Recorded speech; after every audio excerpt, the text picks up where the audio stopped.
There's a countdown. The final countdown. Oh my gosh. I'm so excited to do this with you. Thank you for saying yes. It's perfect. Welcome to Permission Granted, a Wilder Intimacy podcast. I'm your host, Kristin Warnicka. This is a space for the moments when something inside you whispers, there's more, and I'm ready for it. Not because you have it all figured out or because it's convenient, but because your body knows before your mind can explain. Today's conversation is personal. I'm sitting down with someone who isn't just a brilliant human design guide, though she is, but someone who has lived this with me day by day over many years in real time, in real decisions, and in real truth. My beloved friend, my mirror, and my co-conspirator in embodiment, Rosy Crescitelli of Wholehearted Rosy. Friend. Wow.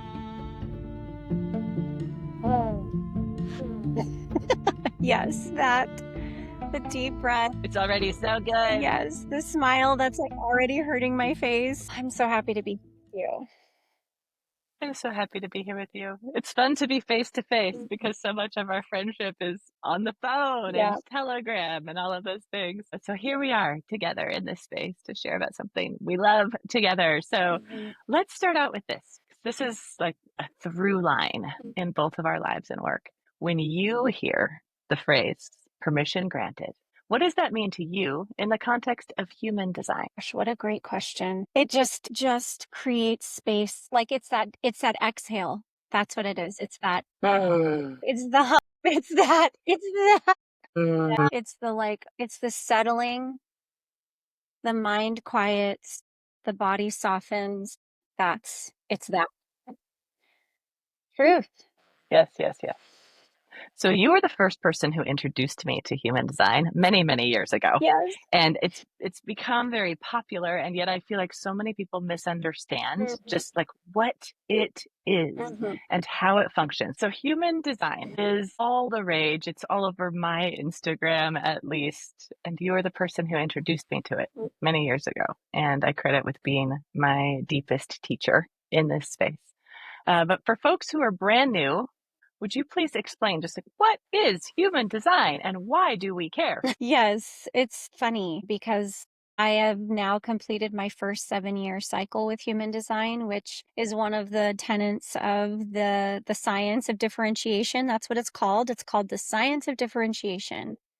And it's literally the quantum physics, the quantum mechanics of how each and every one of us is beautifully, wonderfully, and uniquely designed. It pulls from astrology. It pulls from the Chinese I Ching. It pulls from Kabbalah. It pulls from lots of different ancient wisdoms. All you need are 3 pieces of information: your birth date, your birth time, and the city you were born in. And it takes a snapshot of that moment. So people are like, oh, well, that's a natal chart for astrology. That's part of it, yes. But it also does 88 degrees from that moment that you were born. And that's how you get the other side of your chart. It deals with 64 unique and beautiful, complex and simple energies. And we move through those 64 energies every month through the moon and every 360 days through the sun. And the planets move through these energies as well. So it is a beautiful correlation with astrology. They're beautiful when you begin to see them together. And then you've got the gene keys, which primarily stick with those 64 gates, but it breaks them up into the shadow, the gift, and the Siddhic highest expression. And I'm saying all of these words that are very esoteric, and really it's a map. It's a map of who your soul is here to be and shine out into the world, and also how you see and witness others. It is a body awareness system, which took me years to land on. I stayed in the information for so long because there's so much information to learn. And 7 years, almost to the day, I'm at my 7-year anniversary in February, my birthday, and it's April now. back to the basics, which is a big part of my design. And I heard it over and over and over in all of my different classes and all of my different iterations with all of my different mentors. The most important part is your type, strategy, and authority.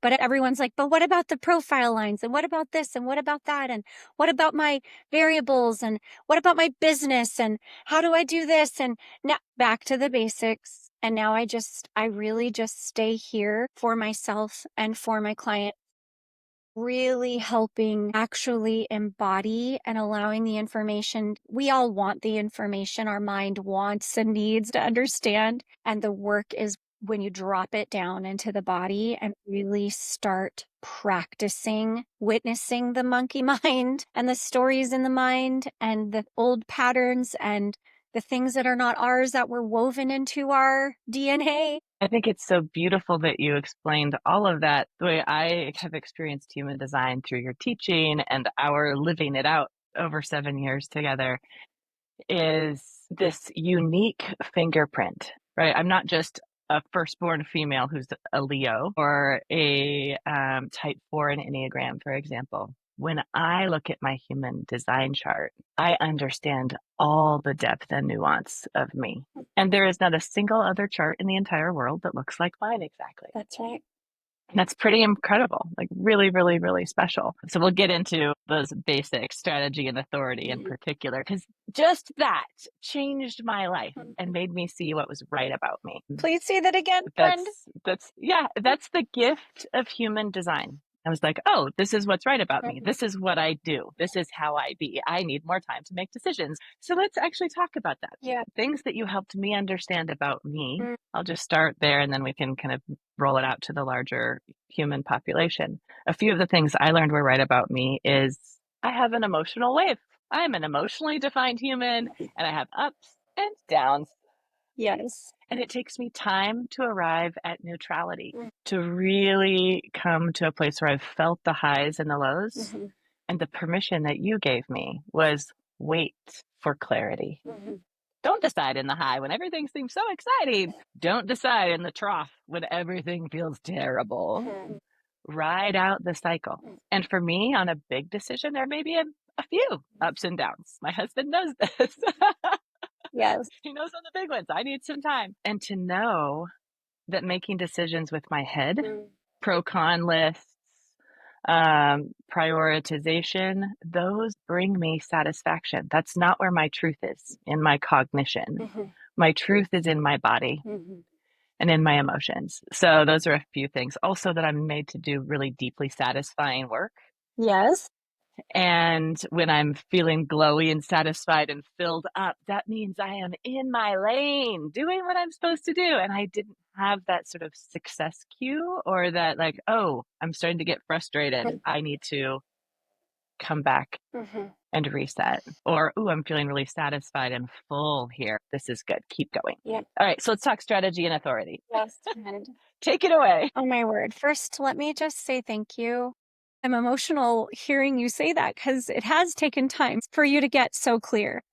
And it's been an honor to walk with you these last 7 years for us to return to that over and over and over again, because that's it. If you do nothing else, Kristin, but what you just said, you will ride the river of life beautifully and safely and abundantly and in a satisfying way. Like, it was just beautiful for me to hear you reflect that back. You helped me realize that I do require those longer sessions with people. For you, satisfaction is those are your breadcrumbs. For me, success is my breadcrumbs. And what you just did was success for me to be able to hear you reflect back these embodied lessons learned. You just said it beautifully. So thank you.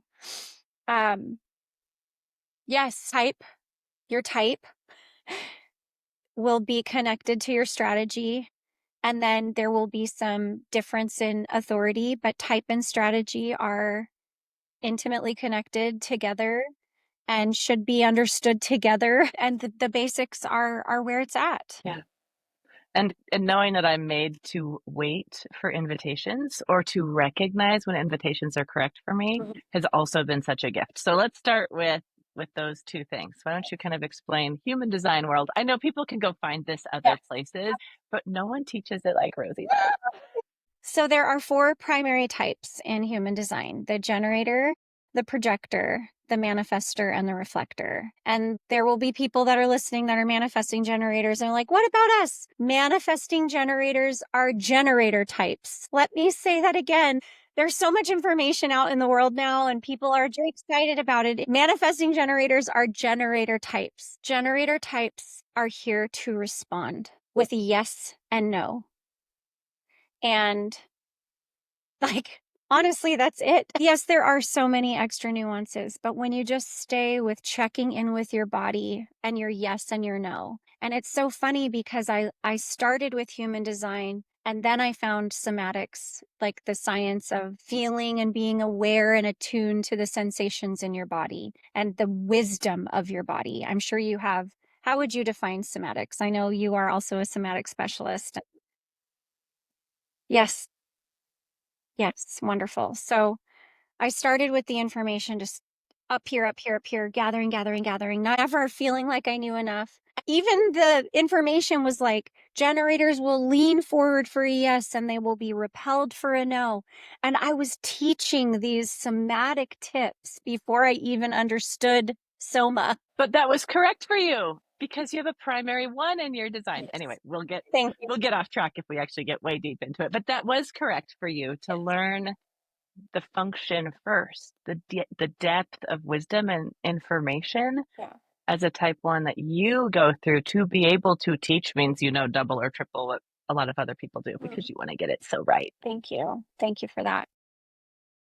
So, yes, generators are, we call them sacral beings. There's 9 different energy centers in the body graph. The Hindu chakra system has 7, human design has 9, but they work beautifully together. And so generators are sacral beings and they are here to drop down from their mind into their body to check in for their yes and their no. All responses, all things come to them because we all have this unique aura. Generators have an aura like a hand that's pulling resources right to you. So yes, generators, just as the word implies, are motors, right? When the power goes off, you plug in the generator, the lights turn back on. Like it's an energetic type, just like the name implies. And there is grace and ease built into the generator. You are here to wait, rest, not be burned out. Be present, awake, alive, aware, and allowing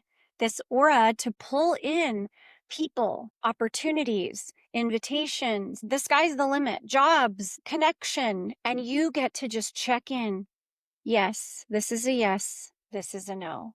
That is a yes, and you're leaning forward. Or you're like, just like you did, you go, It's this guttural sound that comes from the gut. I love pointing that out to generators. I just met one yesterday and she was like, I'm like, and that is a sacral response. And she's like, I do that all the time. And those are those permission slips. Like it's either a breath in or a breath out, that recognition of, oh my word, I do this all the time. That's permission granted. Yes, because I have that sacral also. I do have that as a generator. I'm emotionally defined, so that's my emotional wave. But I do have that yes and that no. Mine actually is a like sound. Oh, And it's a yes. pull back and push away, right? Hands And up. if I don't have either, hands up. Woo! And when I don't have that, what I've learned from you is that means I need more information. Ooh. I need to ask more questions to inform that more sacral response. And for me, close questions, yes or no, a binary choice is much easier than an open ended choice because an open ended choice puts me right up here in my head again. Yes. Generators. My husband is a manifesting generator, so I'm counting him in that group, and one projector. Mm-hmm. And so the energy of our home is really something to watch Mm-hmm. and observe. So we've got the generator type, Yes. made to wait for invitation with that sacral motor. Yes. Like wait for response. And yes, an invitation can be something you respond to, but just to keep the language clean, generators are here to wait to respond and with a yes or a no because their aura is pulling things right to them. Their aura is magnetic and it draws to you. So when you allow that to happen, it instantly allows for more surrender, trust, and then you avoid the burnout, you stay in satisfaction. And the manifesting generators, just so you're not feeling left out, beautiful manifesting generators of the world, you move faster. The other thing I will say, just to button up the generator types, is mastery. You're here to do work, and the way you can check in is like whether you're complete with the work you've done is like, I've learned what I need to learn, I've mastered this work, and then once you complete something, you are ready and open for your aura to pull in the next thing for you to master. So generators take a step-by-step approach to mastery, saying yes, no on this step-by-step journey to mastery. Whereas manifestors can skip steps to mastery. They move very quickly, but they also still have permission to rest, permission to wait to respond, and permission to still check into that yes and no in their bodies. And they can also work on more than one thing at a time. My goodness, can they ever? Yeah, it's a trip to observe for sure. I can actually spot a manifesting generator out in the wild just by how many projects they have going on. And if they own multiple businesses or they're doing it, it's just Love it. very impressive. Amazing. Okay, so generator types. The majority of the world are generator types. So around 73% of the population will be a generator or a manifesting generator. Then you've got the projector types. I am a projector, so I'll say we. We do not have a defined sacral. And now you will begin to hear the beauty that is woven into human design because, as you mentioned, Enneagram, those stay very introspective and you find your thing out, like it's your personality assessment. Human design simultaneously weaves in the other as well, which is so powerful and beautiful in my opinion.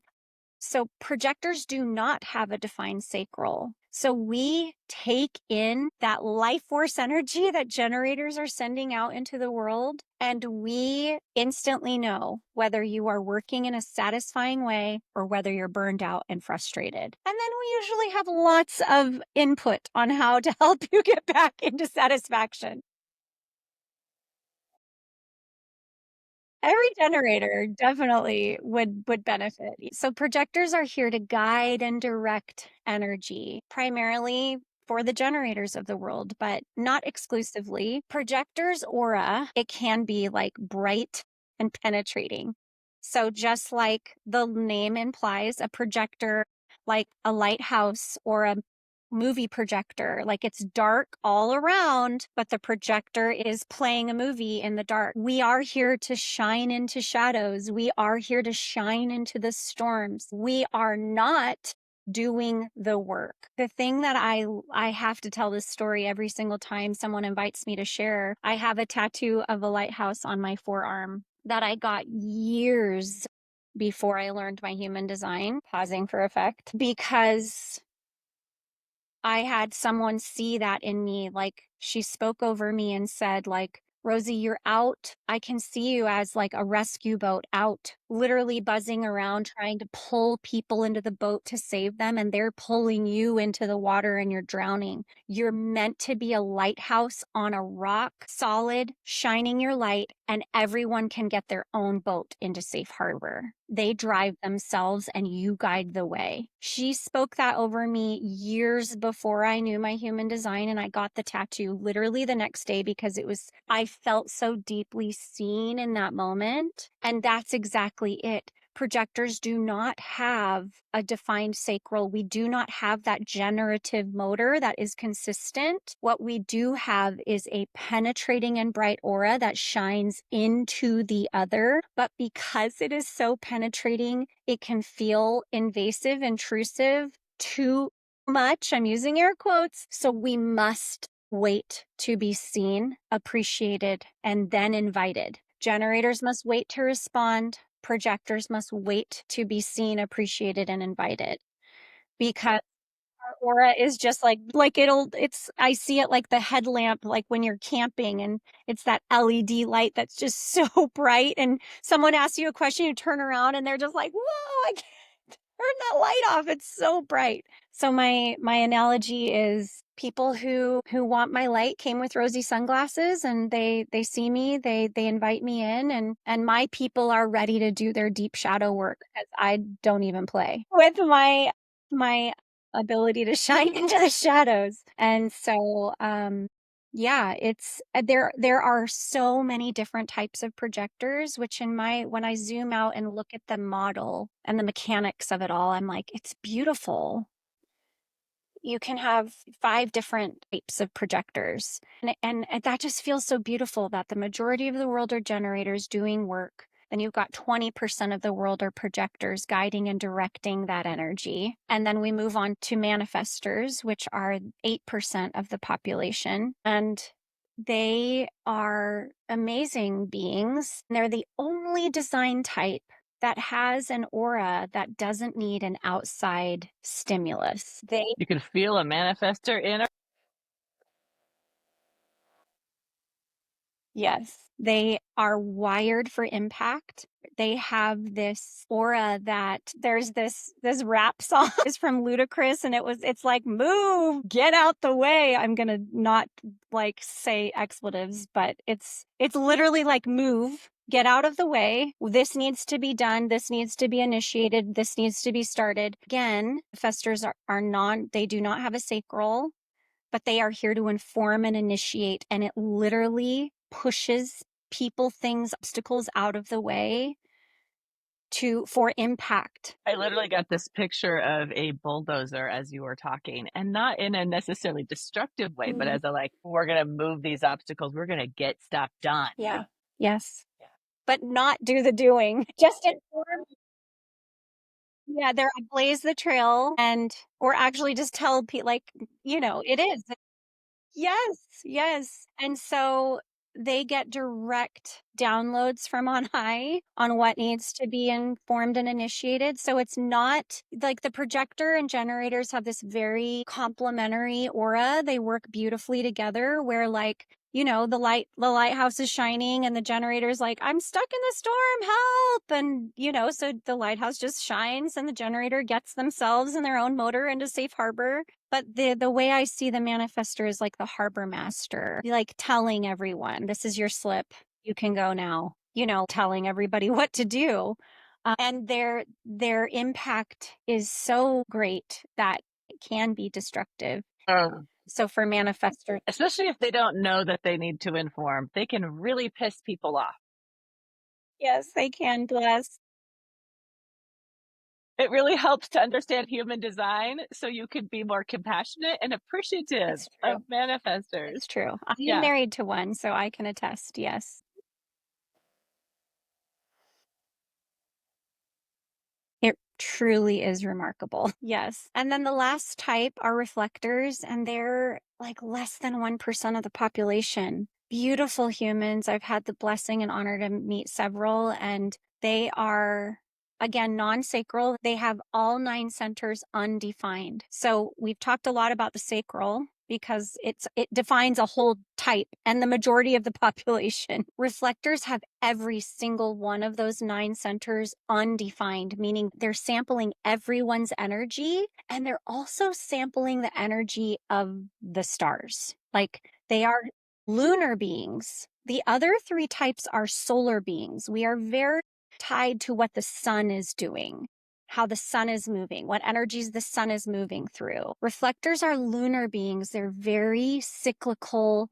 They work on a 28-day cycle, just like the moon phases. And the thing that's fascinating about reflectors is their birth chart is 9 centers undefined. But once you get that chart templated, then they start their lunar cycle. And as the moon moves through the 64 gates, different parts of their chart will light up.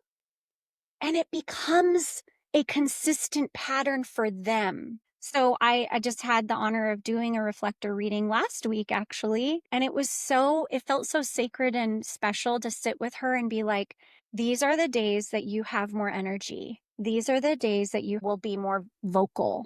These are the days that you have more compassion and to go through and be like, okay, start tracking. I've laid it out and now it's your job to bring the self-awareness to your patterns, but you can start to get yourself on a pattern of creation or rest. It's this beautiful cyclical life, and they are here to be surprised and delighted by by the stars and the planets, and surprised and delighted by the people, by how people are showing up and living. They also can be disappointed in what's going on in the cosmos and the collective, and disappointed in what's going on with people around them, because they feel and sense so deeply. So their environment is so important, to be in an environment where they can release at the end of the day and really just like get back in their own body, because it is, their aura is always just like sampling and seeing and like experiencing people and what's happening collectively and cosmically. And they're so open and sensitive. Mm-hmm. They have to have that time Mm. to. Yes, and we all do. I definitely do. It's true. I'm thinking about the reflectors I know, Mm. and they are like the unicorns of the human design world, the mythical rare creatures. Yes. And I don't know about you, I know that can't really even attend a huge Zoom event, like a room full of hundreds of people, and not be noticed. And that's not my desire. It just happens with my definition. And Mm. reflectors, they can join a circle of people, a small circle of people talking, and no one even feels them. It's like I've noticed and learned how to feel the absence of the feeling, if that makes sense. I can feel where something is not in my periphery. Yeah. Then, like, so I also have like weird spidey sense clairsentience. So I feel things differently than a lot of people. But sometimes it's the silence and it's the not feeling Mm. that actually announces the presence of a reflector in my space. I love that. Beautiful. What a beautiful, and I love that you can see them. I love that. I love that for them, and I love that for you. Okay, so that's the overview. Beautiful introduction. So exciting. If people literally understood just this about themselves, for example, my son is projector and living in a home of generator types. And when I was able to tell him, this is what's right about you. Mm. You move at a different pace, darling. You're made to need more rest, Mm-hmm. to work more in spurts than like a marathoner. Mm-hmm. It changed how he saw himself. And he was like, oh, yeah, cool. And he didn't have to compare himself with everyone else in the house. He moves at a different pace. Beautiful. And I know that when I need insight into something, when I go to him and invite his feedback, it's going to be really profound. He's paying attention. He sees. So helping people understand their gifts is such a big deal. Okay, I want to switch gears. Okay. And I want to go back to our origin story, which goes back farther than 10 years. I'm pretty sure it was before human design for you. And I know it was before intimacy coaching for me. Yes. But we connected on this topic of permission, and human design, if I look back, is like the story of our friendship, of how we ended up here. Mm-hmm. So let's just tell the story of how we actually met. So Rosie and I met on Zoom on a screen. She lives in California. I live in Oregon. And we were in a small group of 6 or 7 leaders in an organization where we had both chosen to sign up for leadership coaching. We wanted to become better leaders, and we were in this small group together. And 3 impactful things happened that I recall. Mm-hmm. That I look back and go, oh, yeah, that was the beginning of some really big stuff. The very first one was an example in open-ended questions and intuition. So as part of this group of leadership, people would come and each of us had an intentional story time where we got to be on the love seat or the hot seat. And we were taught to ask open-ended questions. And that was my first time really being trained in active listening and open-ended questions. And that was where I discovered myself as a coach. Because we were trained to ask questions like, what would it look like if, and what have you tried? Someone shared a story. I think it was in week 3 or 4. And I remember this moment where everybody was asking these questions right here. And I could see, feel, sense, these questions don't matter. We go here and then we go there, because there is actually the thing. And so I did a little tesseract with one question, and I went straight to the end. And I asked that question. And I remember quaking in my boots because it was like a big risk. It was breaking the mold of all the questions that everyone was teaching. And the woman started crying instantly. It was like putting a finger on this really delicate spot and just broke everything open. And then the group took it from there. But I remember being in that room and going, what's going to happen? And he kept me after. The coach was like, please stay after. And I was like, oh, surely I'm going to get in trouble for this. Like, maybe I should have led the witness more gently, but it was just so clear where we needed to go.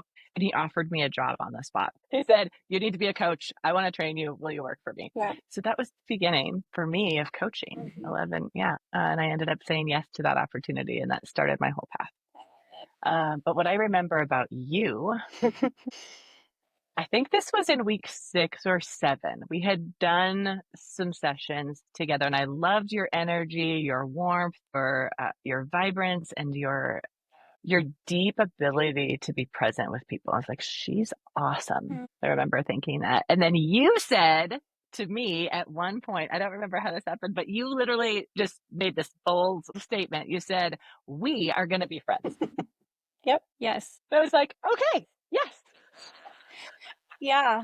I have been chosen. I feel so special. But it was just an instant, like, of course we are. But I love that you made it so clear. Yeah. So, what do you remember about that, about us meeting? I remember witnessing that moment with the woman. And again, like, it's so funny because what I actually remember is what my body did.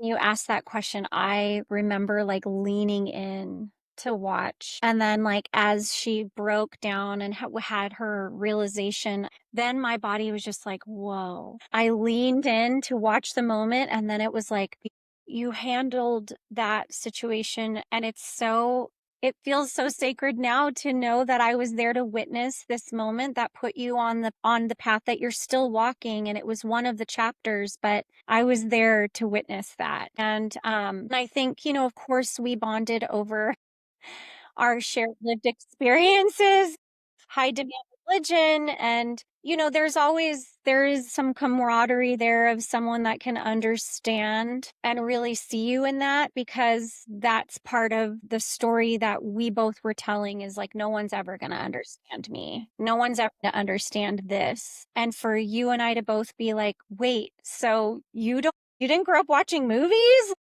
It was like, I see you in it and I see what we're doing now. And I feel like that has also been the foundation of friendship, is like, I see you in it and I see what you're doing now. And I'm here to celebrate everything. And I will, when we hit those roadblocks or those hurdles, to pause and reach out. You and I have both been an anchor for one another in life's storms, for sure. It's like we knew that. We knew, I knew you were the boat and you knew I was the lighthouse before we knew you were the boat and I was the lighthouse. Right. Absolutely. And there's this sense of, well, I think it's something that you say, but like, our design does us. We can't not live our design. Yeah. Sometimes we're doing it in the shadow, Absolutely. unconsciously and in an unhealthy way. But you recognizing me and our hearts being drawn together, and then the way that we have walked through all the ups and downs of life together has been really remarkable. Yeah. And I feel like it's wonderful for both of us. And we really have been mirrors to one another. And the blessing of our friendship also is that, like, usually when you're in the storm, I'm anchored. And when I'm in the storm, you're anchored. We find the capacity even if we're both in a storm. It's been really beautiful. That also reminds me of like the tiers of friendship, or the rings of friendship, and like inner circle friendship. Those are the people you pick up the phone for at 3 a.m. that for sure Yeah. have got your back and want your highest and best. Like, you are in that inner sphere of life for me. Same. I'm so grateful. Same. The third amazing gift from that particular group is this concept of permission granted for life, which actually was a huge launch for us both in our personal lives, and something that we still both very much hold as an important tenet of our work. Yes. Even though our work is in such different fields, it's something we both talked about a lot. So we were both asked in this in this coaching group to write ourselves a sticky note permission slip. Permission granted for life. Love me. I give my clients permission slips. They write their own, many, many, many, on 3x5 cards.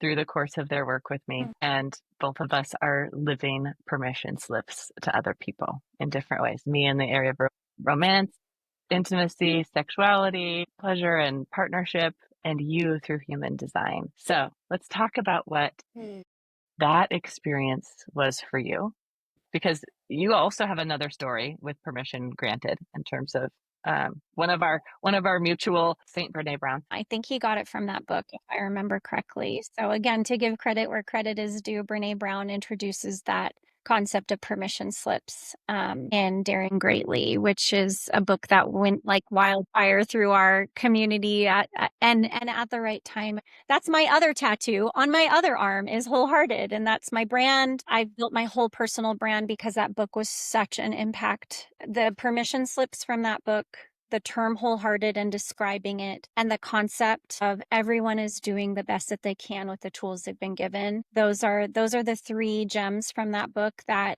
are part of probably every single coaching session that I do. And I think you captured it beautifully, Kristin, and I appreciate even more clarity because as I have a teaching background, Kristin grabs the sticky notes. I literally draw on my hand when I'm in my client sessions. I'm like, permission to be this, to embody this, to shine this out, to say this thing, to say yes, to say no, to trust yourself, to let your heart lead the way, like literally writing these permission slips because these are the things that are right about you.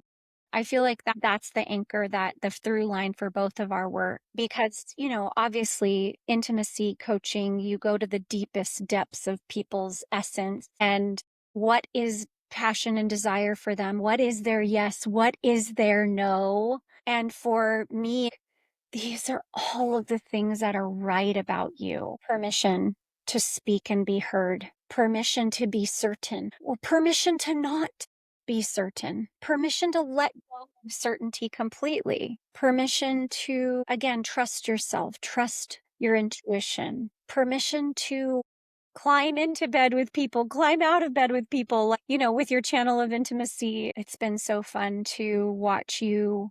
I mean, like, I love your design. Your design does you, friend. Like, hello. I mean, you cannot make this shit up. Hello, sex and If I had intimacy known. coach with the channel of intimacy. Yeah. When you look at my chart, it blew me away because I was already a sex and intimacy coach by the time you brought human design to me, right? We'd been friends for years. I already had gone to school and become a certified and licensed sex coach and named my business Wilder Intimacy. And coming out of that closet, I remember because of all of the religious programming that I had, like I was having nightmares before launching my first website, just terrified of persecution and being misunderstood and all of these things. It was not easy for me to be visible after years of feeling unsafe around that. And had I known at the time, I have the channel of mating, the gate of intimacy, my conscious Mercury actually is intimacy. For goodness sakes, it's my message to the world. It's right there in my chart. But I'd already named my business that without even knowing, like the work found me, just like birth works. It just still sometimes blows my mind. At the same time, if it's okay for me to like add a little bit more detail to your nightmares, like you were literally having nightmares of being burned at the stake. And I'm like, friend, you are wired, permission granted from on high to be a heretic. And when I said that to you, you were just like, we had to have a moment of pause to let that really land. And what you were able to do with that permission to actually be the heretic and own that. And you still bump up. It's not like the work is done and you'll never rub up against it again. The fire gets hot and we have to visit, these new levels of us with the visibility piece. Like that's such a big piece. But to just for me to see you, like I'm looking at your chart right now and it's like you are designed to be heard. You are designed to speak your mind. You are designed to upset. Also, like it's not always the witch in Salem. It's Nelson Mandela. It's Gandhi. It's these people who had massive impact and influence. Yes, they also equally upset a lot of people, but they changed the world. And to write that permission slip for you and to watch how you have embodied it has been, again, success for me to witness and to celebrate. And, and then to step into and expand into somatics to bridge that gap for when both of I feel like we were on that same path at the same time. Different chapters again, but we were both in the somatics world at the same time. So discovering that I was a heretic and literally my pattern of like being the canary in the coal mine, Mhm. calling out something dangerous, not aligned, not in integrity, no longer working has led me to leave many organizations, Yeah, many communities. And it has felt like death after death, yeah. like leaving the cults, leaving the church, leaving companies, leaving roles. Mhm. Because all of a sudden, when I saw something, I could not unsee it. Mhm. And it felt like I have to say something. Yeah. And so I am the boat rocker. I am the table flipper. Yes. I am the megaphone sometimes. And it's exquisitely uncomfortable. And yet, when I realized this is who I was born to be, Mhm. if I'm not actually polarizing in some way, if I'm just like, like so palatable to everyone. That's my shadow. That's me people pleasing and being fake, Yes. where I really am made to, Yeah. like, it must be in perfect integrity for me to be in it. If I may, And that really helped me. good. I think while we're having all of the very honest conversations, this work is uncomfortable. It is. I mean, like, the next group that I will be launching is going to be called Down and Dirty with Deconditioning. I actually just had another client say to me, I'm on Instagram, I'm watching all these projectors post about this relaxing, restful life. And she's like, but like, I'm feeling this need to to work, to earn, to strive. And I'm like, because we live in a generator world. And so for you to I appreciate you bringing up the down and dirty and the deconditioning you've done with each choice because and that's it, Kristen. It's like, this is a no for me. But if I really say no, that means I have to leave. And then your mind goes, and if I leave, this person's gonna be mad and all the things you spin out. But it's anchoring back into, and also, this is still a no. So I'm going to make the leap. I'm going to burn it all down. I'm going to start again and again and again. And I'm going to keep choosing satisfaction. I'm going to let my full body yes be a yes, even when it's scary and I don't know. And there's these safety pieces. You and I both have that canary in the coal mine part in our design. So for me, just your listeners can hear and understand, your inner authority is emotional. You have highs and lows of your emotional wave and a lot of stability actually in your wave in particular. There is a lot of stability, but it does have a movement. It does move and it does rise and fall. Mine is intuitive, quick in the moment. And it's so fascinating because the spleen is the quietest of all the nine centers. It speaks once, it speaks in the present moment. So if I am dysregulated, if I am in my head listening to my stories, or if I'm in my undefined emotional solar plexus, like riding all the waves and feeling everybody's feels and opinions, I miss my knowing. Now, God is good. And, it's not like I'm missing out. There's these opportunities to return back. But my invitation is to be in the present moment, to be regulated, but also the spleen is survival instinct. So I literally have spidey senses that sense danger. The canary starts tweeting and it's like, pay attention, pay attention. I'm telling you, I have to be regulated in order to hear the still small, quiet voice of intuition. But I'm also telling you at the same time, I have this undercurrent of hypervigilance at all times. I have a very sensitive nervous system. And that is what's right about me. Wholehearted Rosie, human design coach and guide, 6.5 years into her experiment of nose in the books, all the certifications. And it took me 6.5 years to hear my spleen. It took. That's so important. That's permission for everyone else too. Thank you. That's permission for everyone else. This is such a unique signature. And deconditioning takes, how many decades did it take us to get here? 7 years, not that much time, actually. Okay, so Thank you for. I'm going to give you permission to not feel bad about that. I received sticking it on the. So 6.5 years, and then your spleen woke up and your voice has changed since. So let's talk about your embodied experience. Thank you. Yeah. So I am a tribal. There are 3 different themes. There's all these layers of human design. And this is what is so beautiful because we are multifaceted, multi-layered beings.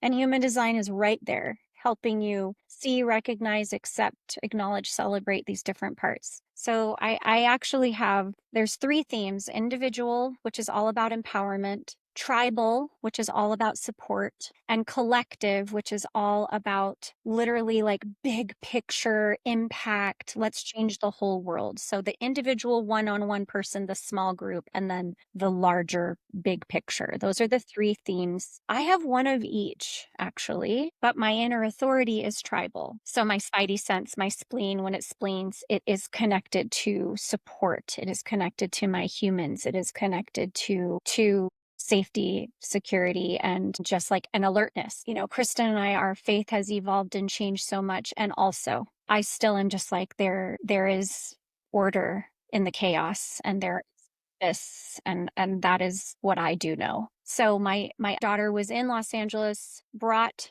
her sister home, and when she popped her head up from the couch, you know, my oldest was like, "You got to tell mom you're coming home." She's like, "No, no, no, no, don't wake her up. I'll see her in the morning." The second she popped her head up from the couch, I was like, "Get in the car. We're going to the emergency room right now." And that was my spleening.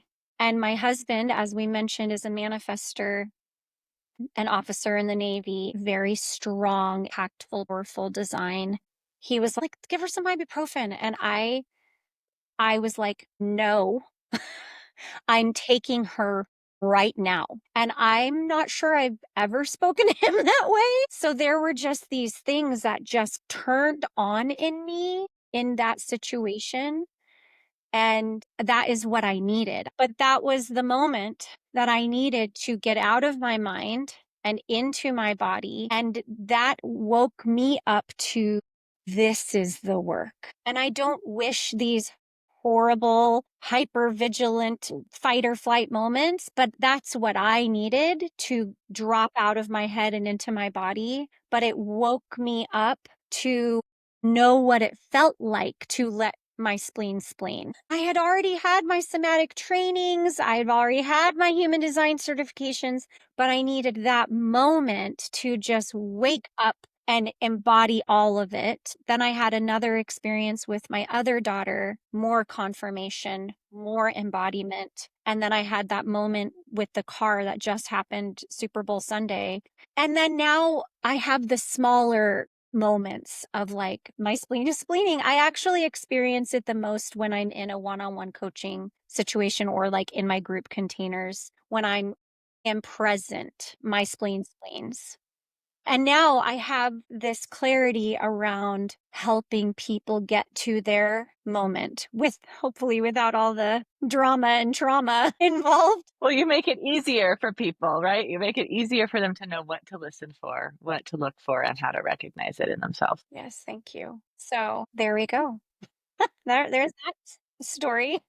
I mean, that is an embodied somatic shift. There's a before and an after that happened. Yes. And really again, that just teaches that these moments can be what unlock us into, that give us the permission, right, to and experience it. It's one thing to know, to have information, knowledge, details, and data, right? To have frameworks or tools. those are great things. But until we actually feel and experience them in our body, they're not ours yet. True. Right? Mhm. They're not truly, it's like we can have a beautiful gift. I talk to people about the gift of sex and pleasure all the time, but they're like, they haven't unwrapped it yet. They're playing with the bow. They haven't even taken the bow off to unwrap the paper, to open the box, to enjoy the gift. And same thing in human design, and the same thing in embodying our design. Mm. And I very much felt that with my erotic awakening too. Mhm. Like, yeah, I was a mother. I was a doula. Mhm. I been sexually active and married for 15 years.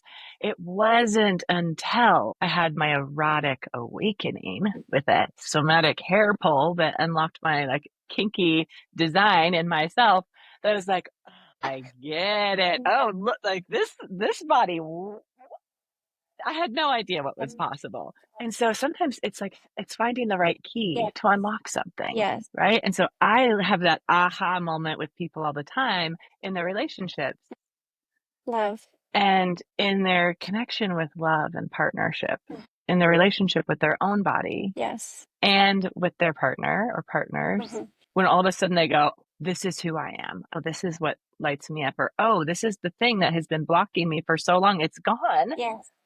What else is possible? I could just ride the wave of that satisfaction and joy forever. It's so good.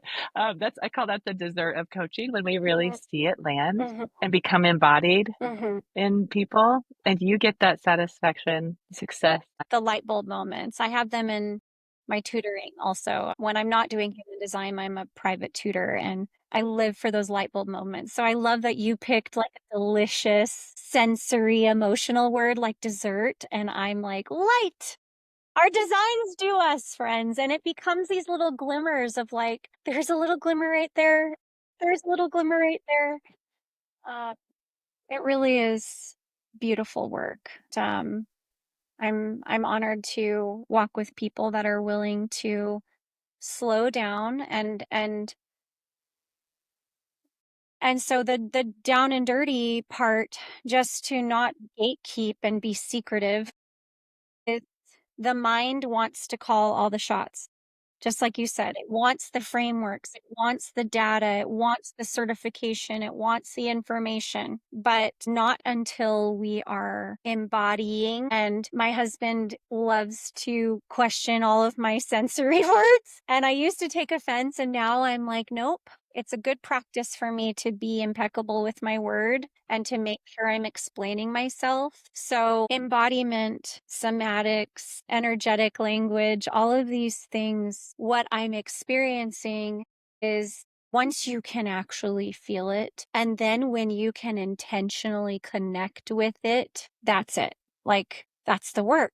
But the mind is going to bring up the past, project into the future, bring in all these fears and all these old stories, make meaning. When we listen to what happens in the mind, then it drops down and we have a body sensation, and then we make it mean something. You're actually doing somatics, but you're letting the mind call the shots. And so I love writing those permission slips to return to your design of feel this out. It's information you need, or ask another question. Right. Let's back up a second when we talk about down and dirty deconditioning. I love deconditioning because, hello, deconditioning from religion has been one of my life's works. But let's explain one, conditioning, and two, what deconditioning means in human design language, please. So, as I mentioned very quickly in the introduction, when you get your human design chart, you've got the numbers and the symbols in black on the right hand side of your chart. That is the snapshot of where the stars, the moon, planets, tilt of the earth, all the things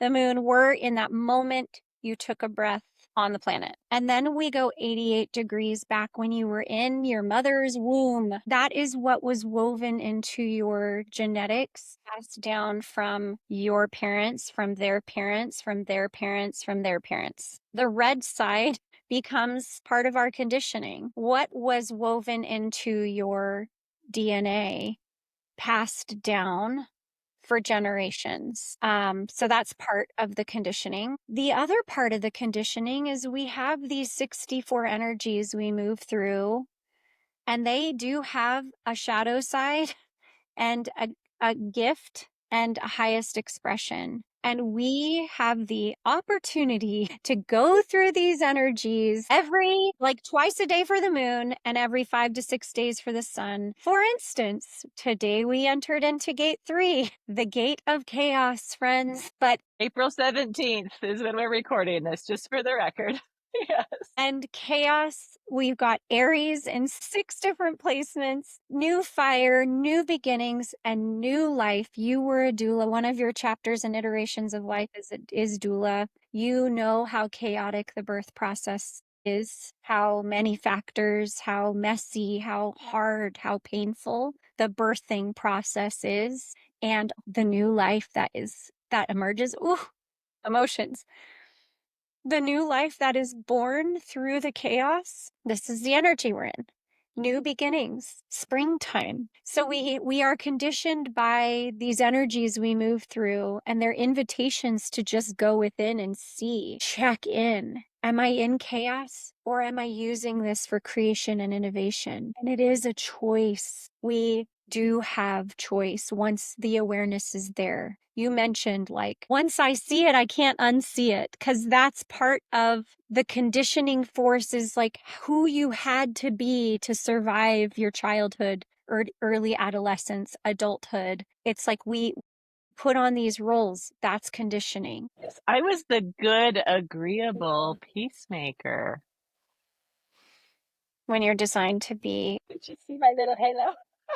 When I'm designed instead for something quite different. To rock the boat, to have the microphone, to shout it out, to talk about the things that people don't talk about. Yes.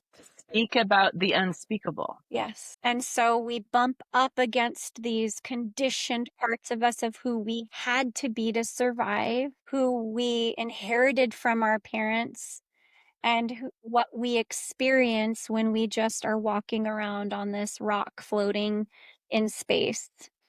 And that becomes a pool of conditioning. You throw in religion, you throw in trauma, you throw in your lived experiences, and then here we are. All of these things come with pre-assigned Mm. expectation. Yeah. And learning to undo some of that to find who we really were from the beginning. We're just, in a way, like, at least I know that you and I were handed a role and even costumes. Like, we were given the clothes. Yes. Yes, we were. You just sent me actually this week. Is that all right if I share this? Yes. It's all right. Yes, it's all right. Permission granted. Thank you. Mm. You sent me your high school senior photos with a purity ring posing with a Bible. I think, oh, it's sitting right here. Shall I?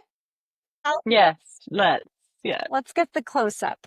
How shall we? It's, yeah, there it is. Oh, yeah, there it is. Just zoom in on that. There's that If you could see purity this, ring folks, there's with the hand on the Bible. purity ring with the hand on the Bible. That is conditioning. I had 2 beautiful women in my office this week, 5 in my practice right now, undoing the conditioning of purity culture. It's a deep part of the work I do. And being able to go back to the very, very foundation of pleasure getting to be safe, beautiful, not a sin. And in fact, quite the opposite, blessing. It's deep, deep work. For me to uncondition, to decondition this idea of goodness and inherent badness also, right? Like, just fundamentally, like, am I good or bad? That binary question doesn't even really exist in my world anymore. But that was the thing that was so terrifying to me. Those are things that some of us spend decades undoing, and other people don't even understand that it exists because they didn't have that conditioning. Someone else raised in the exact same school that I was, in the same little tiny town, even my sibling, who was born and raised in the same home, ate the same food, had the same parents, completely different experience. Yes. And so learning that we get to actually, we're not stuck with the recipe we were given. We're not stuck with the role that we were handed at the audition of life, but instead we get to become our own main character. That's right. As my friend Mo, the ADHD main character coach, says, like, and like, in my world, there's this sense of limitless possibilities and more satisfaction and joy and vitality and freedom than I've ever had before. When I realized I don't have to keep following these things I was told I needed to be approved of and to be loved and to belong. Yes. But to be fully me is actually a gift to the world. And you too. The gift to the world. Yes. Yeah. Beautiful. All right. So for somebody who's been listening and is like, oh boy, I'm so deeply conditioned. I don't even know if I could live my strategy and authority. Or, oh my goodness, I've pulled my chart. Now what? Mm. What's one way that they can live this permission to be wholly, Mm. wholeheartedly themselves? Oh, I love that question. I do think it's fun to get your chart and to be introduced and just like even just watch yourself. What happens when you look at that chart? I hated my design in the beginning. Do you remember that? I was like, Yeah. I don't want to be the heretic. I know. Like, I don't want to be the leader. Damn it. I don't want to be a 5-1 with the right angle cross and the alpha. Are you kidding me? yes. So just watch what happens. Start paying attention. What I would say is start paying attention to what the mind is saying, what meaning it's making. Because what I hear a lot of people, I actually am a lot of people's first stop to human design. And then their next question is, what book can I get? Where can I learn more? My invitation is get on my wait list for the deconditioning group so you can practice well at the beginning of your journey. Because the temptation is to jump into the information and the data, but the work is to get connected with your yes and no, which again, so that brings us back like full circle to both of our permission granted mantras and foundation of the work we do. We bump up against who we had to be. And then, like, if you're a generator, what does your full body yes feel like? For the projector, you must see yourself first. Yes, you need to be seen and appreciated and invited by the other. But this, do you see your own light first? Are you shining it out into the world? Do you appreciate your essence? What does that feel like in your body to really shine? Is it safe to be seen?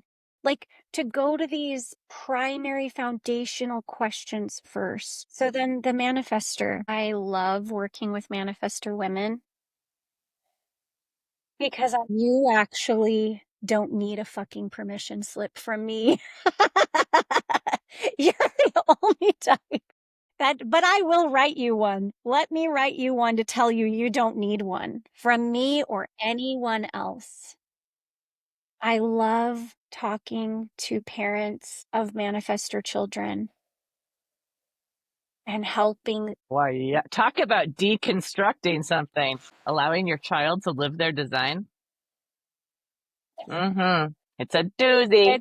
It's to just create a space where you allow your child to inform and initiate, and you have boundaries. I mean, like, let's be honest. Safety is a core value. We both share safety with raising children and also allowing them to practice informing and initiating, giving them the autonomy and the authority to speak and practice being heard, practice informing, initiating, as opposed to always asking for permission. And for reflector to go to allow yourself to just sample, to connect to the feeling of surprise and delight, to honor your cyclical way of being and to wait for that 28 days of clarity to see how you feel after a month and to know that you are worth waiting for and you are a unicorn rare gem on the planet. Like,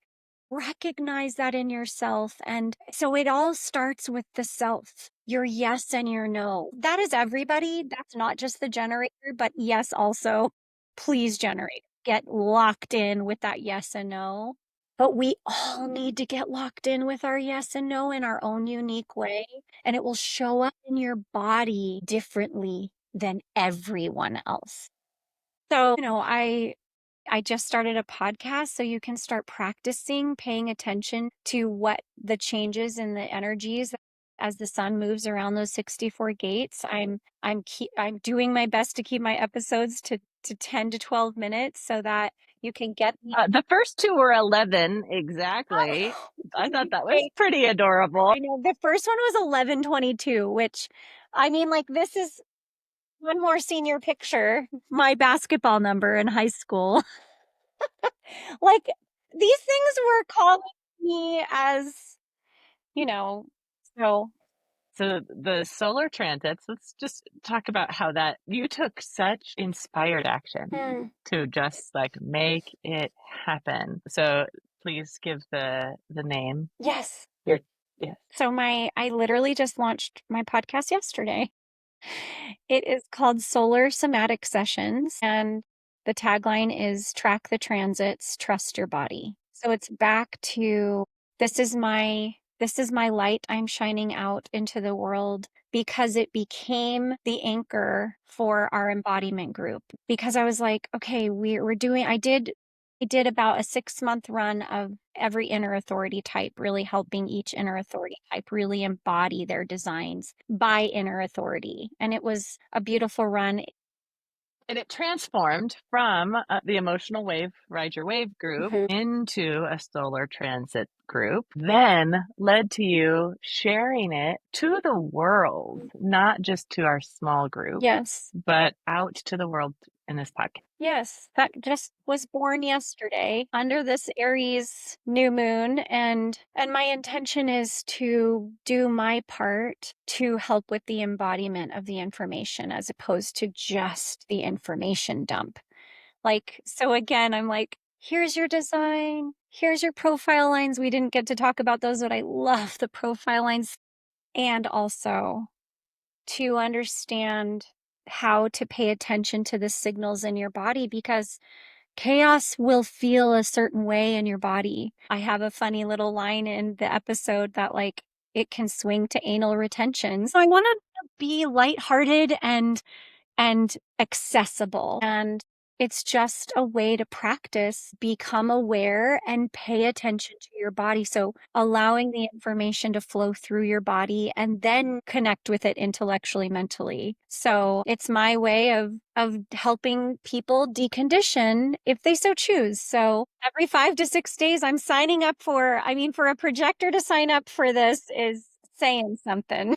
And also, And yet it's something you've been doing already been doing it already. for over a year. So you did it 1 year for yourself, and then you've been doing it in our group, Yes. a private Telegram group for some time. It's just really taking it and putting it on the outside. Yeah. And I feel like that's what I'm doing too. For Mhm. 6 years, I've been doing intimacy and sexuality and kink coaching and all of the relationship stuff. Mhm. And just recently became interested and willing to be seen more, Yes. to let some of this show on the outside a little bit more. It's rooted in deep, embodied practice and lived mastery. Yes. Right. For both of us, that's so important with our ones and our profile lines is we can't just read something and then turn around and teach it. We have to live it. It gets part of our bones and our DNA and our marrow. Yes.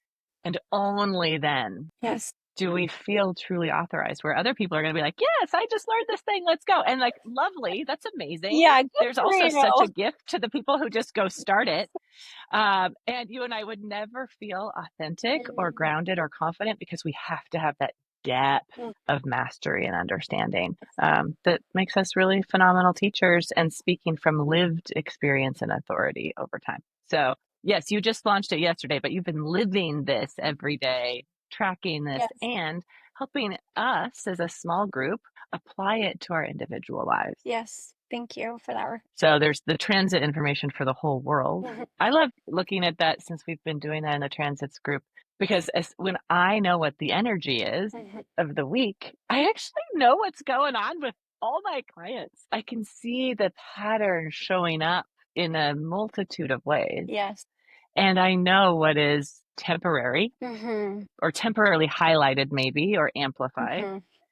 And I know that that part isn't going to stay the same. Mm. But then tracking it across, oh, this has been here. This is always here. Okay, this is actually a piece that's really foundational. But Mhm. Yeah. And you can work with it. We can both just like celebrate and recognize and mirror back to one another is this working with, this power with people. So that is also the essence of the work we both do. And your podcast and mine is like, here's the information. Here are some somatic anchors for you to build and increase your self-awareness, your self-empowerment, your self-trust. Now go do something with it. Information is free. I've been saying Yeah. that for a while, right? With the internet and AI and being able to download any PDF of any book at any time. Yeah. Everything is accessible information wise. Yes. But wisdom, embodiment, Mm-hmm. insight, intuition, those are things that cannot be replaced or replicated. Yes. Like, I have no fear for you or I with this whole, like, all the technology that's changing everything. It's actually, we are more needed than ever. Anyone can go study a framework, read a book, but you and I hear, I see, I sense, I even like, I can see a little shimmer sometimes that I can almost taste. Not just what people are saying and the pattern recognition of it, but what isn't being said, what is not being said, or what the body is saying that the words are not in coherence or congruence with. That's right. That's where our brilliance shines, and why there's no fear of losing anything. Instead, it's like, oh, we're more needed, more impactful than ever. And of course, people can listen to all the things and it will be useful. And if they haven't done a session with you, everybody, oh my word, you need to work with Rosy. And in fact, let's talk about that real quick as we wrap up today. So you do individual. So of course, you've got your group, like this deep down and dirty deconditioning. Yep. So they can do a group, they can do the free podcast and your newsletter and sessions, which is like, here you are as a human, here is your initial chart reading. Yes. That transformed my world. And I admit that was the time I was like, I don't want this design. It took me a while to move into liking it, which you helped me do, and living it. You also do partnership analysis. I do. I love doing partnership. I freaking love that. So tell us a little bit about that, and then the parenting as well. And teams. You also do teams. Team dynamic. I've actually done every single one of those for me, by the way, over the years. I have participated in every single one of these. Yes. The partnership analysis it's brilliant. I feel like you and I both have these intersections with scripture, and there is a Bible verse that says where two or three are gathered, there I am in your midst, which I now see energetically when I do a partnership analysis, because we do, there is a design that we are all pulled from. And we all have bits and parts and pieces of this design. And to know and recognize and be celebrated within your partnership for your giftings, and to be able to see, recognize, and celebrate the gifts that your partner is bringing, brings such a sweetness to any partnership. And that can be romantic, parent-child, professional. It can be any of those things. It is really just a seeing and recognizing of when your partner is in shadow and struggling, stuck in their stories and their conditioning and their patterns, knowing how they can move through into a higher expression, and holding that mirror up, not doing the work for them, not fixing for them, coming with, alongside, holding the mirror. Let's land this really practically, Okay. like tangible examples. So why don't you give a few for Eric and I? Because we had one reading. We've been dating for 3 weeks, I think. And I was like, Eric, you need to be one of my best friends, Rosy. Yeah. Rosy's going to do a human design reading for us. And he's like, okay. Oh my gosh. Yeah. I actually I have your chart in my folder. Let me pull it up. You don't actually know this yet. He just wrote me a business plan based on that reading. I need to send it to you. Please. Yeah. Please. I will send it to you. Yeah. So he totally got it. Like, oh, this is how Kristin functions. This is how I function. This is how we function together. Yes. Right. I think the biggest one, and he actually getting in the weeds of your partnership analysis, it is everything that Eric is a manifesting generator, sacral, quick, fast, moves quickly, and you are a beautiful emotional generator that is slow, intentional, cyclical. And if we don't talk about anything else but that and the recognition of his fast moving and allowing him to do what he's going to do and allowing you the time to ride your wave and be cyclical and finding that way to come together because it's perfect and beautiful together. Yeah. And he has, because of knowing human design and you doing this chart reading of the composite or collaboration of the two of us together, we both know now, he and I, if he has a really clear yes no read on something and I'm unclear, we go with his gut. It makes life so easy. Yes. Right? He also has this incarnation cross of the cross of prevention. So he's very safety oriented, of course. Like the work that he does is so incredibly long term that I know he will never make a choice that's unsafe for us. He will never do something risky. Like it is not in his character. Mm-hmm. And so therefore, he loves me so much. Of course, his gut is always going to be really, really, really trustworthy. Yes. And he also knows there are certain things that I cannot and will not be moved on. And he deliberately waits for me to come to clarity. Beautiful. He gives me time on big decisions so that we end up in the same place. And we don't get there at the same time. Yes, you do not. He waits for me. Yes. And like on little things, where do you want to eat dinner? Fine. Yes, whatever. But the big ones, we make all of that together as a marriage of equals. And so it's so important. He knows to wait for me. I also know he needs to do 17 things at once, and I can do one in perimenopause. Yeah. One. And so letting him and seeing that that's what's right about him. Yes. He can be multi-passionate, have multiple projects. He can literally be doing multiple things at once, knowing he needs more alone and quiet time than I do, right? All of these things help us move with grace and ease together. And it becomes part of like this translation guide for each other, where we get to appreciate what's right about the other without expecting them to be like us. Yes. Beautiful. Yeah. I love it when my clients do partnership analysis with you because then we can use that language. I incorporate that in. And you also do it with parenting. You do it with teams. I remember you did it for a team when I was on staff at a life coaching company, and you put the entire group of us together. And then you said, hey, this person over here, this one person on this team that is like not as appreciated maybe as they could be, actually they're the one you all need to be asking for insight. You actually need this person to be setting the vision. And they were in the wrong seat. Had they been placed in that spot that they were made to be in, it would have been a more functional team. Yes. So this is what's possible with human design. So fun. And I also love doing children for learning purposes as well, because there are insights on how the brain is designed and how to bring along your student and help them create an environment that it allows the information to be digested properly. So when we were first married, we were combining our little Brady Bunch household. We did do a chart for each one of us. It helped me understand our respective children better. He understands more about my kids. I understand more about his. We understand more about all of us together, that help us not expect in a blended family that someone's going to change or that something's wrong, but instead to play to the strengths and fulfill the needs of each individual child. It's so good, so good, so good. Okay, let's close with, actually I find it interesting. I don't write permission slips for my clients. I have them write their own. Love. Right? I will say I'm a living permission slip. Feel free to borrow any of the permission I've given myself. Yes. Right? Because permission is not something truly except for a child that is ours, under our protection and under our authority. We can't give permission to another person.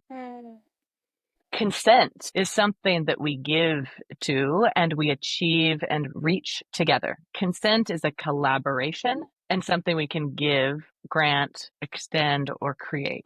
That's my work with the Wheel of Consent, certified by Betty Martin, if people want to look into her work. Permission is this deeper layer to me. Permission is something that, yes, as children, you and I were raised to ask for permission for everything. Like I ask for permission to go to senior skip day because I wanted to have a perfect record, and like I needed permission for everything, like forever. But the truth is, we only need a permission slip for very authoritative legal things when we are children. Yeah. When we are adults, we don't need permission.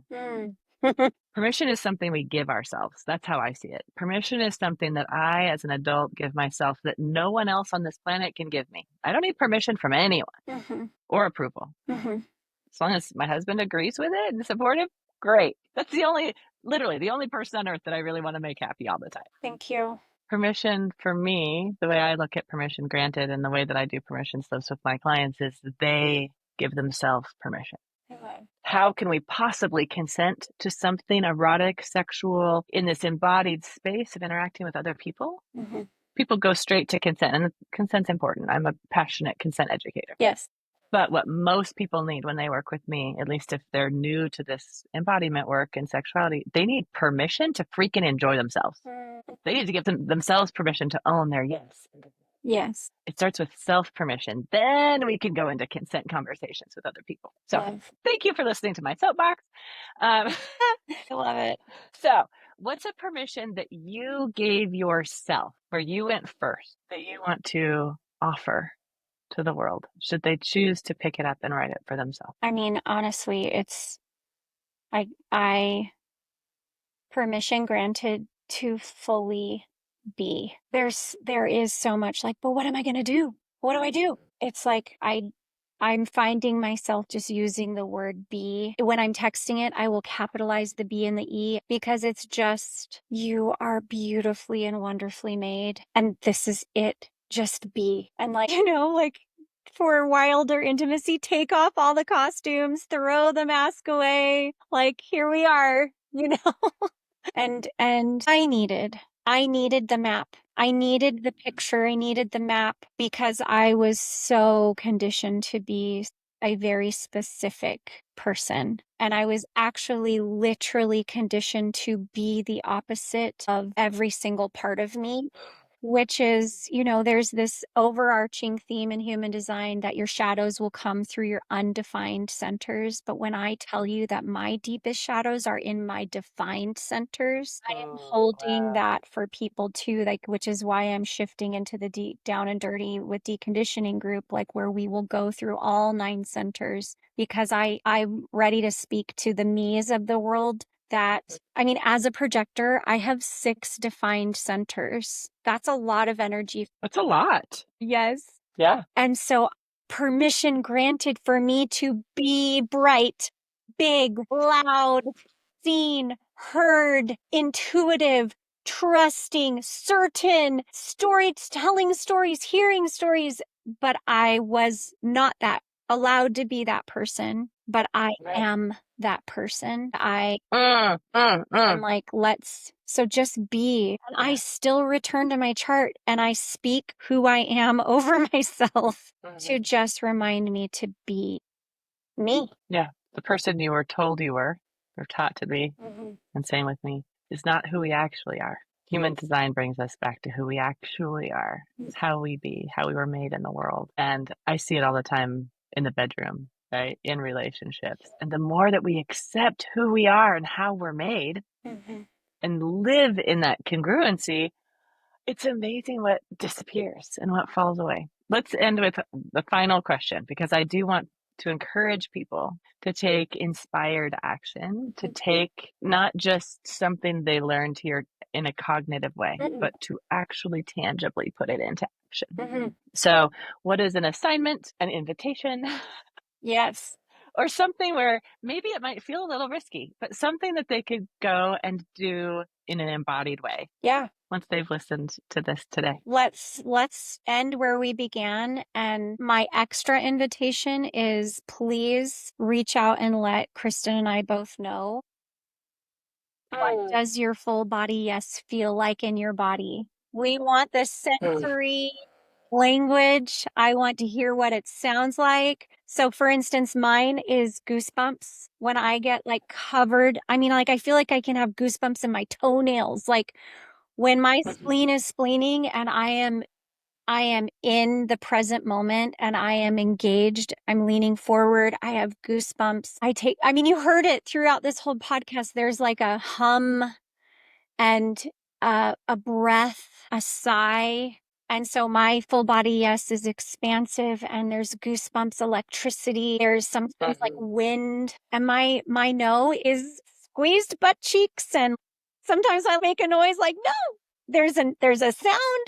There's, like a pulling back, so I invite you to get in touch with your yes and your no and with the added action step of letting us know. I would love to hear, love to celebrate that you made this connection with yourself. It's the first of many, friends, but to honor both Kristin and I's work in the world, to give yourself permission to connect with your yes and no. It aligns with the wheel of consent in Kristin's world and work. And with my being and embodiment, you have to know what your yes and no is so you can start practicing being.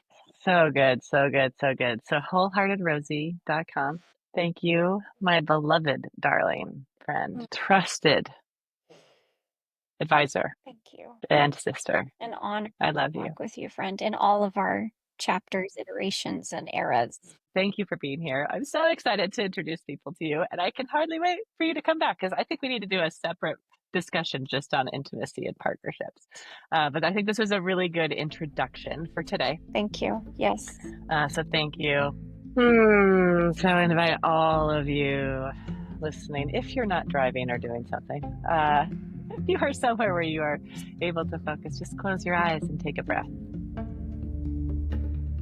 And if you're out driving in this world or doing something, you can take a conscious breath, expanding and settling.